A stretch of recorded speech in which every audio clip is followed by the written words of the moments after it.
हरे कृष्णा। शास्त्र में हम क्या पढ़ें और क्या ना पढ़ें।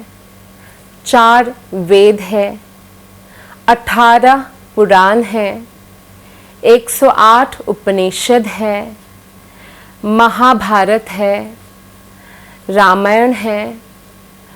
तो हमारा जीवन इतना व्यस्त है, कैसे हम इन समस्त शास्त्रों को पढ़ें? क्या ये प्रैक्टिकल है? बिल्कुल नहीं।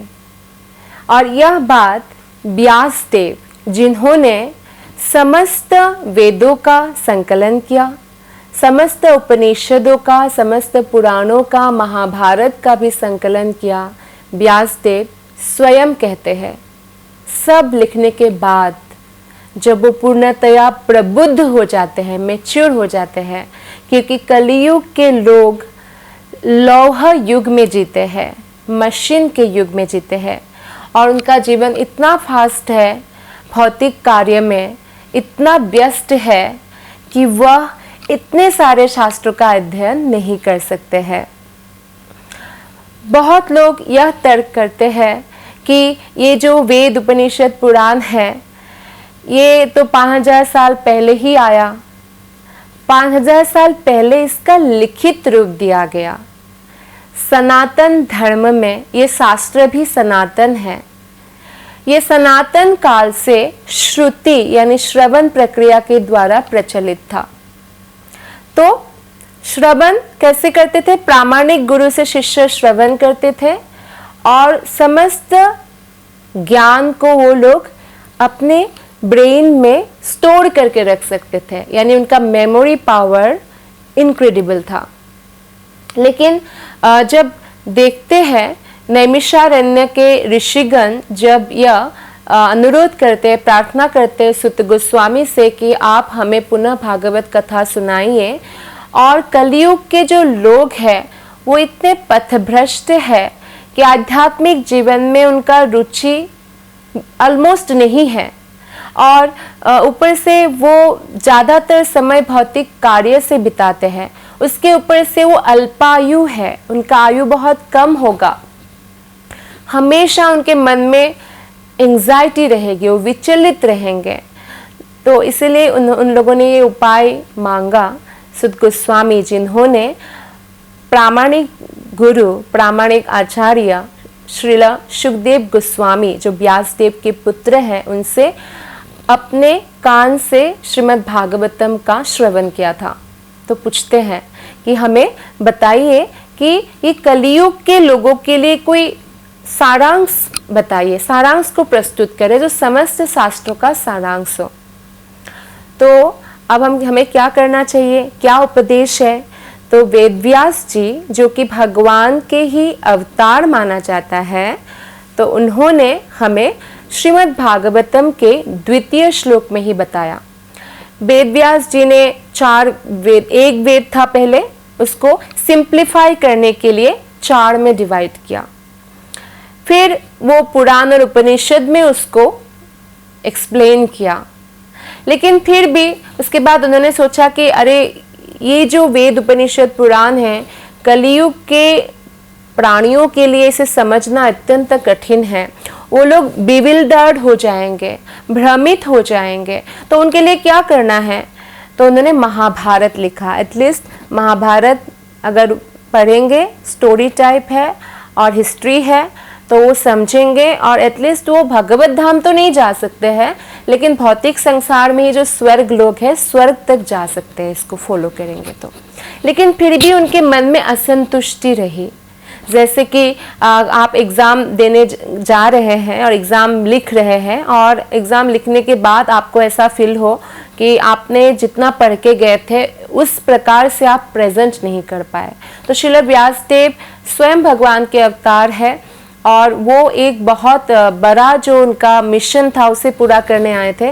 तो इसीलिए जब पूरा नहीं हुआ, उनके हृदय में असंतुष्टि पैदा हुई।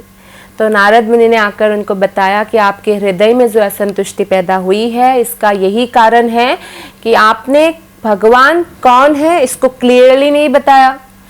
हर पुराण में उसमें आपने कुछ देवताओं को भगवान बताया है, सब में उस देवता को भगवान बताया है, और कृष्ण से भी आपने जो है ऊपर बताया है किसी किसी को, तो इसलिए आपके मन में असंतुष्टि है। अब आपको साधारण जनसाधारण जो खासकर कलयुग के लोग हैं उनके लिए आपको सरलता से बतानी है कि भगवान कौन है और किस प्रकार से उनकी भक्ति करने से भगवत धाम प्राप्त हो सकता है। तो इसलिए कलियुग के लोगों के लिए व्यासदेव ने द्वितीय श्लोक में श्रीमद् भागवतम के कहते हैं, धर्म प्रोज्झित केतवोत्र परमो निर्मत्सराणां सताम् वेद्यं वास्तवमत्र वस्तु शिवदं तापत्रयोन्मूलनम्। श्रीमद्भागवते महामुनिकृते किं वा परेरीश्वरः सद्योरिद्यवरुध्यतेऽत्र कृतिभिः शुश्रूषुभिस्तत्क्षणात्। तो बाकी जो व्यासदेव ने ये जो श्रीमद् भागवत पुराण लिखा है वो अपने मेच्योर एज में लिखा है, यानी जब उन्होंने सब कुछ लिखकर समाप्त किया, जैसे एक राइटर पूरे जिंदगी भर राइटिंग करे और बाद में जो उनका पुस्तक है वो टोटली डिफरेंट होता है। तो इस प्रकार से अंत में श्रील व्यासदेव ने श्रीमद् भागवत पुराण की रचना की जो 18,000 श्लोक है। और कई लोग इससे भी कंफ्यूज होते हैं कि भागवत गीता और भागवतम में क्या डिफरेंस है। भागवत गीता भगवान श्री कृष्ण के द्वारा बोला गया है, तो वो और भागवतम में एक्चुअली कोई अंतर नहीं है, और उसमें 700 श्लोकास है। और श्रीमद् भागवतम कृष्ण के बारे में बताया गया है, उसमें 18,000 श्लोका है। तो व्यासदेव स्वयं बोल रहे हैं कि ये भागवत पुराण जो है यही समस्त शास्त्रों का सार है, और ये कैतव धर्म यानी झूठा धर्म समस्त बाकी धर्मों से जो है मुक्त है, श्रेष्ठ है। और ये तुरंत कोई भी व्यक्ति भागवत का शरण ग्रहण करेंगे तो समस्त दुख तुरंत ये नष्ट कर देते हैं, और मृत्यु के बाद आत्मा भगवत धाम को प्राप्त करते हैं। जब पूरा सारांश श्रीमद् भागवतम में है तो किम वा परेरीश्वरः, फिर और कोई शास्त्र की आवश्यकता क्या है।